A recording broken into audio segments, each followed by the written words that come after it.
पूछा था मुझे, मैंने कहा है कि ये जितनी निंदा हम करें वो कम है। भारतीय जनता पार्टी के राष्ट्रीय अध्यक्ष, भारतीय जनता पार्टी के राष्ट्रीय महासचिव जेपी नड्डा साहब, हमारे अध्यक्ष कैलाश विजयवर्गीय जी, हमारे अध्यक्ष महासचिव, उन पर जो हमला किया गया और जो वीडियो आपने और हमने देखे, बड़े बड़े पत्थर, लाठी, डंडों के साथ जो वार किया गया, ये स्पष्ट रूप से बंगाल में ममता बनर्जी जी की सरकार समझ ले कि भारतीय जनता पार्टी न डरती है न झुकती है, और जो प्रजातंत्र के ऊपर एक तांडव रचाया जा रहा है बंगाल में, इसका बदला पूर्ण रूप से जनता लेगी और उस सरकार को उखाड़ के फेंकेगी। ये बंगाल की सभ्यता और राजनीतिक सभ्यता का सूचक है क्या? ये ममता जी के राजनीतिक कार्य करने का तरीका है क्या? बंगाल की जनता को तय करना पड़ेगा, और मैं उनसे निवेदन करूंगा कि ऐसी सरकार को लॉक, स्टॉक एंड बैरल इनको विदा करना चाहिए, और ऐसी सरकार भारतीय जनता पार्टी के उसमें बनानी चाहिए जिसमें सबका साथ, सबका विकास और सबका विश्वास को लेकर के चले।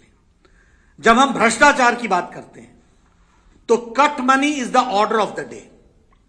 कट मनी जीवन का तरीका हो गया है वेस्ट बंगाल में, और टोलाबाजी और सिंडिकेट में भी बालू सिंडिकेट और कोयला सिंडिकेट, ये जिसको बोलते हैं कि यहां लूट हो रही है, लूट और राजनीतिक संरक्षण में हो रही है, ममता जी के द्वारा डायरेक्टली संरक्षण में हो रही है।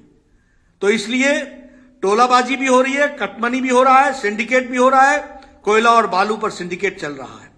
और तो और मुझे दुख के साथ कहना पड़ता है कि कटमनी और पैसे और रिश्वत अंतिम संस्कार पर भी देना पड़ रहा है बंगाल में।